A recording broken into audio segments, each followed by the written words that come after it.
perempuan seorang remaja berusia 13 tahun yang cuba menyamun pemandu e-hailing. Remaja lelaki yang dipercayai mencekik adiknya hingga mati dalam kejadian di Kampung Bukit Piatu, Melaka semalam ditahan reman selama 7 hari. 6 remaja bawah umur didakwa di Mahkamah Magistrate Bacok atas 15 pertuduhan merogol pelajar tingkatan 2. Gaya seksual dan sosial melibatkan remaja termasuk pelajar sekolah di Kelantan membimbangkan. Seorang remaja perempuan bawah umur didakwa di Mahkamah Magistrate Kuala Lumpur Kangsar atas 2 tuduhan bersubahat dengan 4 lelaki sehingga menyebabkan seorang remaja perempuan bawah umur lain dirogol 2 minggu lalu. Terima 13 orang pelajar Kolej Vocational Lahad Datu diharapkan ke Mahkamah Magistrate hari ini atas tuduhan membunuh seorang pelajar di asrama kolej itu pada 23 Mac lalu. Agak membimbangkan. Kesemua tertuduh yang berusia 16 hingga 19 tahun dituduh bersama-sama membunuh Muhammad Nazmi Aizat Muhammad Nazrul Azwan Menyebabkan kematian Muhammad Nazmir Aizat Muhammad Narul Azwan 17 tahun juga merupakan pelajar di kolej tersebut.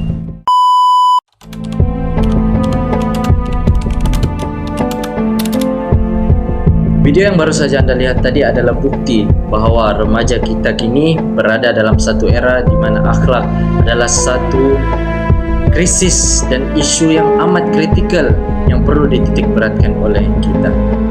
Saya hari ini akan membawa anda semua melihat sendiri mengapa dan bagaimana remaja hari ini ramai yang terjerumus dalam krisis akhlak dan moral ini sekaligus mencari kesimpulannya. Remaja merupakan golongan yang sedang mengalami proses pembentukan identiti dan nilai-nilai diri mereka. Namun, kita seringkali mendengar berita mengenai perlakuan negatif yang dilakukan oleh remaja-remaja ini, termasuklah gejala sosial seperti vandalisme dan kurangnya rasa hormat terhadap orang tua, bahkan terhadap undang-undang itu sendiri.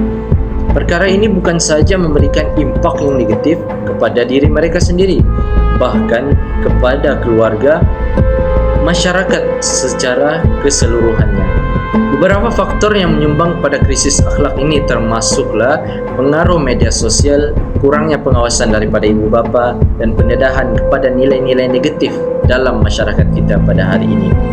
Oleh itu adalah penting untuk kita memahami dengan lebih mendalam punca-punca masalah ini dan mencari jalan penyelesaian yang terbaik dan berkesan bagi membimbing remaja kita ke arah akhlak yang lebih baik.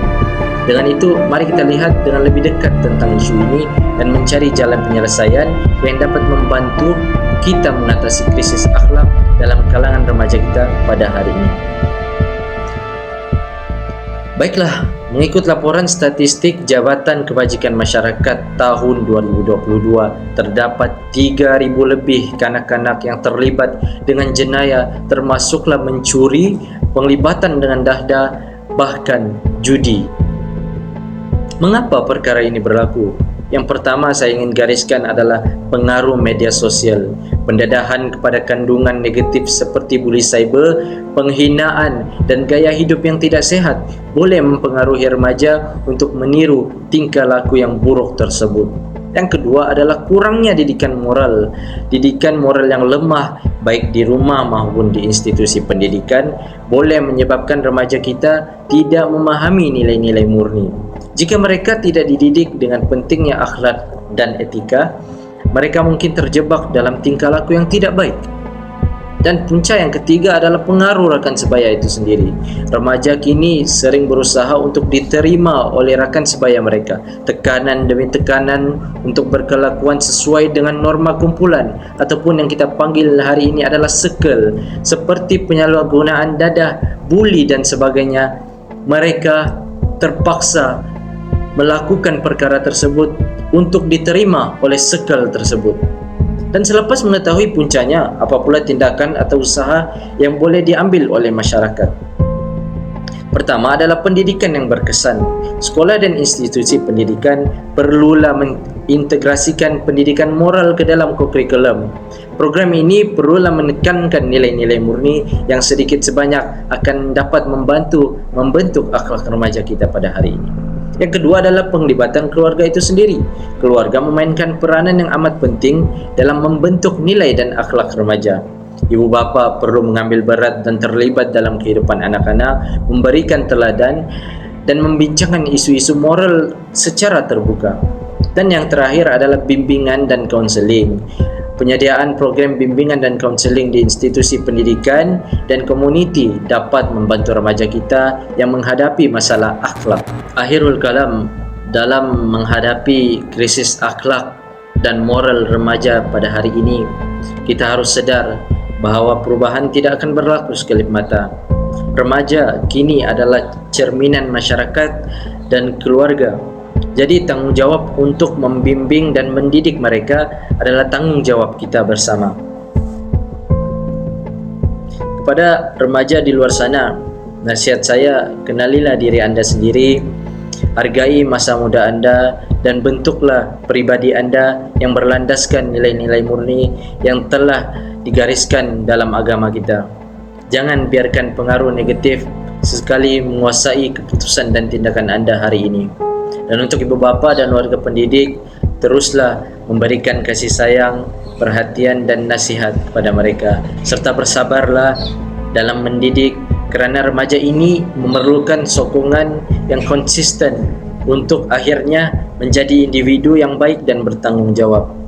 Sesungguhnya masa depan bangsa kita ini terletak di tangan generasi muda yang berakhlak mulia. Sekian, Allahu a'lam, wabillahi taufiq wal hidayah. Assalamualaikum warahmatullahi wabarakatuh.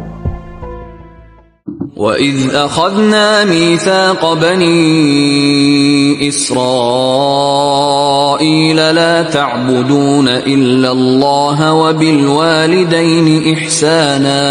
وَبِالْوَالِدَيْنِ إِحْسَانًا وَذِي الْقُرْبَى وَالْيَتَامَى وَالْمَسَاكِينِ وَقُولُوا لِلنَّاسِ حُسْنًا وَأَقِيمُوا الصَّلَاةَ وَآتُوا الزَّكَاةَ ثُمَّ تَوَلَّيْتُمْ إِلَّا قَلِيلًا مِنْكُمْ وَأَنْتُمْ مُعْرِضُونَ